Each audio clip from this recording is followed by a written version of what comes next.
मैं Sarita, government physics lecturer at Sikar. आज जो हमारा टॉपिक है, हमने जो पिछला टॉपिक पढ़ा था किसी परिमित लंबाई के चालक तार के लिए चुंबकीय क्षेत्र की वैल्यू निकाली थी, उसी की जो प्रॉपर्टीज हैं उनके बारे में हम बात करेंगे। तो जो अनंत लंबाई के चालक तार के कारण चुंबकीय क्षेत्र निकालने से पहले हमारा जो फॉर्मूला था चुंबकीय क्षेत्र का किसी परिमित लंबाई के लिए, वो हमें क्या है, याद होना चाहिए। तो वो हमारे पास क्या था, म्यू 0 आई अपॉन क्या था 4 पाई डी, और यहाँ क्या आया था साइन फाई 1 प्लस क्या गया था साइन फाई 2। ठीक है, तो आज का जो हमारा टॉपिक है कौन सा है, अनंत लंबाई के चालक तार के कारण चुंबकीय क्षेत्र। तो इसके लिए हम क्या लेते हैं, कोई चालक तार ले लेते हैं जो क्या है अनंत लंबाई का है।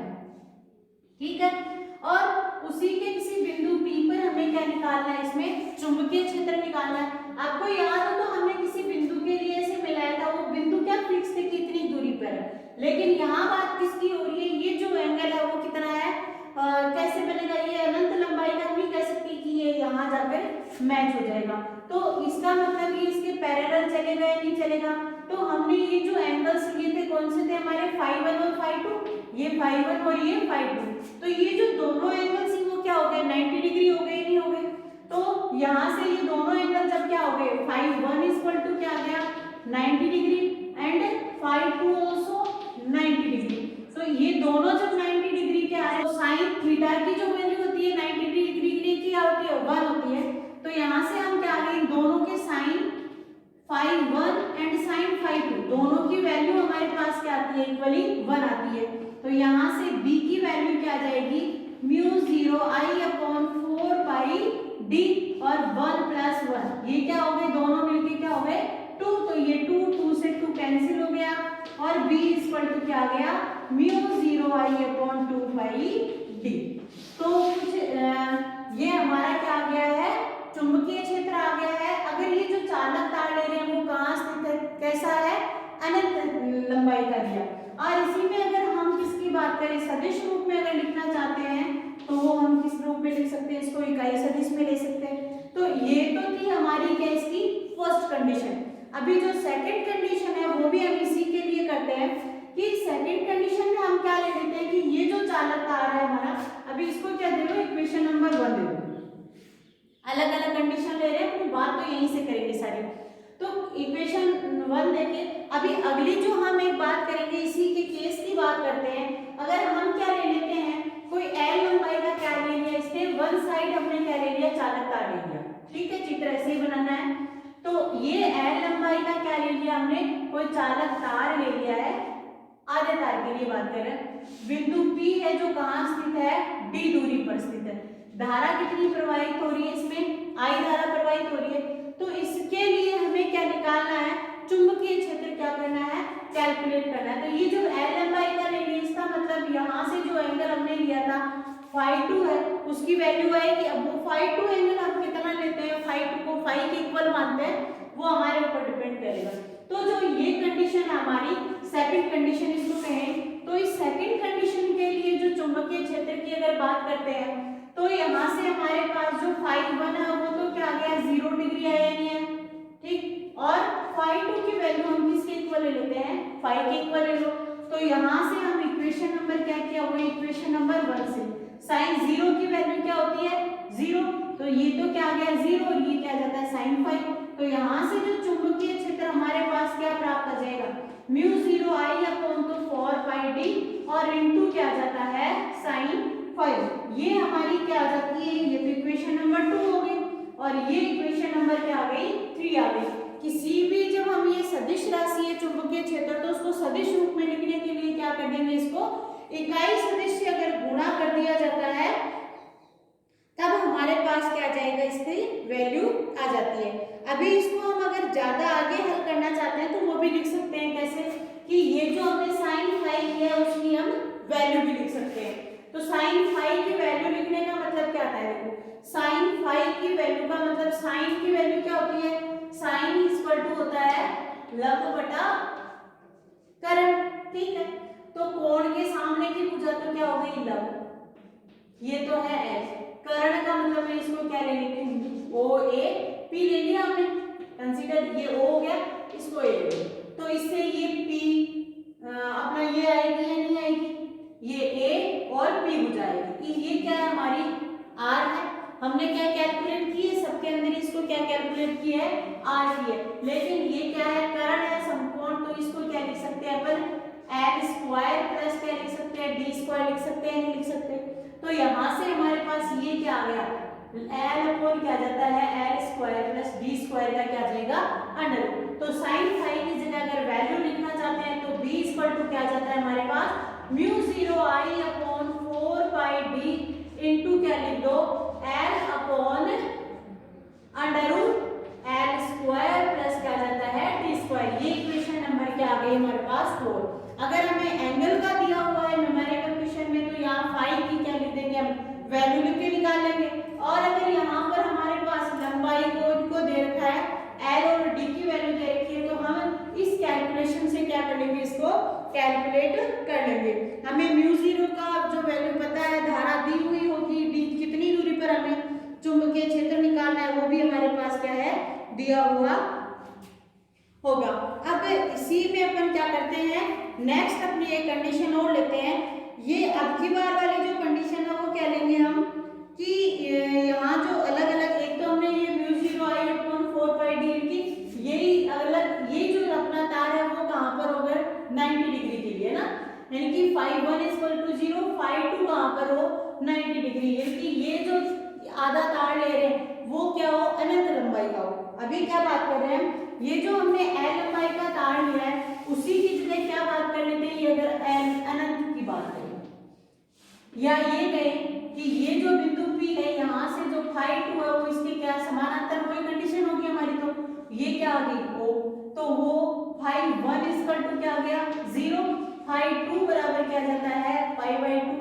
तो यहाँ से क्या जाएगा, वही इक्वेशन नंबर 1 से देखो अपने, 0 की वैल्यू क्या होती है, साइन 0 की 0 होती है, साइन phi 2 पाई बाई 2 है, तो क्या आ गई 1 आ गई। तो यहाँ से जो चुंबकीय क्षेत्र है वो क्या जाता है, म्यू 0 i अपॉन क्या आ गया 4 पाई d।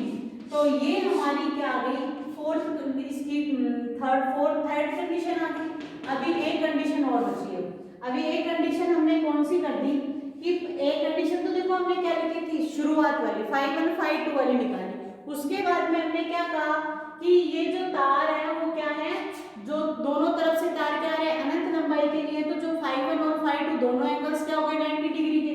देन हमने क्या कहा कि ये l लंबाई का हो, तब जो फॉर्मूला आएगा वो, और क्या कहा साथ में कि अगर ये l लंबाई की ऐसे देखी जाए तो वो फोर्थ कंडीशन है।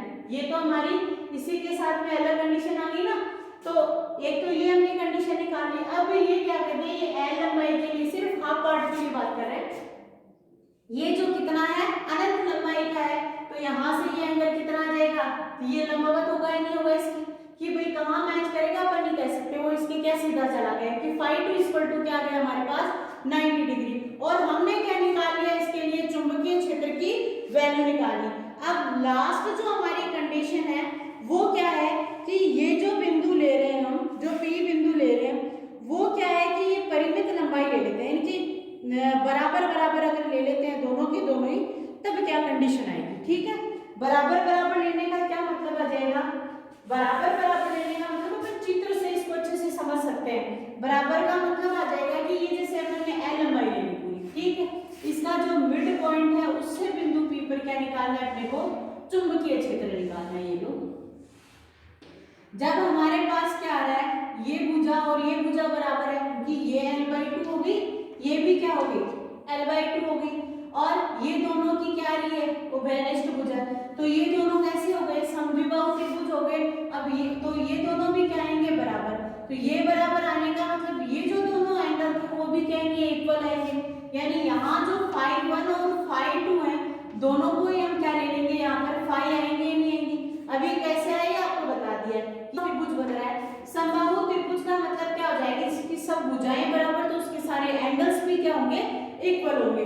तो यहाँ से हम वही इक्वेशन नंबर क्या देखते हैं 1 से देखते हैं। यहाँ क्या है हमारे पास phi 1 इक्वल टू भी phi और phi 2 इक्वल टू भी क्या आ गया phi आ गया, तो ये b इक्वल टू क्या आ गया म्यू 0 i अपॉन क्या है 4 पाई d। और ये क्या आ जाएगा यहाँ पे साइन फाई प्लस क्या आ जाता है साइन फाई आ जाता है। और यहाँ से वैल्यूज रखेंगे तो ये क्या आ गया म्यू 0 आई इंटू 2 साइन फाइव अपॉन क्या है 4 बाई डी। 2 से 2 कैंसिल, जो आंसर आया वो हमारा क्या आ गया म्यू 0 आई साइन फाइव अपॉन क्या जाता है 2 पाई डी। तो ये हमारे लास्ट जो कंडीशन थी उसके अकॉर्डिंग हमारे पास जो फॉर्मूला है चुंबकीय क्षेत्र का वो क्या जाता है म्यू 0 आई अपॉन 2 पाई डी इंटू क्या आ जाएगा ये साइन फाइव से क्या आ जाता है कैलकुलेशन आ जाती है। और अगर यही हम बात किसकी करें अक्षीय स्थिति के लिए करें, अक्षीय स्थिति का मतलब जो फाई की वैल्यू है ना, अक्षीय स्थिति के लिए बात करें तो वो क्या जाएगी अक्षीय स्थिति में जो फाई की वैल्यू क्या आती है 0 आती है। तो साइन फाई 0 इसका मतलब जो चुंबकीय क्षेत्र है अक्षीय स्थिति के लिए जो अपना धारावाही चालक तार ले रहे हैं वो उसके लिए क्या वैल्यू आ जाएगी ये 0 स्थिति आ जाती है। अब किसकी बात करते हैं हम, जो डिस्टेंस आई थी वो x और चुंबकीय क्षेत्र B के मध्य ग्राफ की बात करते हैं। हमने जब केंद्र की बात की थी कि x बराबर क्या आया था हमारे पास 0 आया था, उस स्थिति में जो हमारे पास चुंबकीय क्षेत्र की वैल्यू आई थी म्यू 0 ni अपॉन क्या आ गई थी हमारे पास 2r वैल्यू आई थी।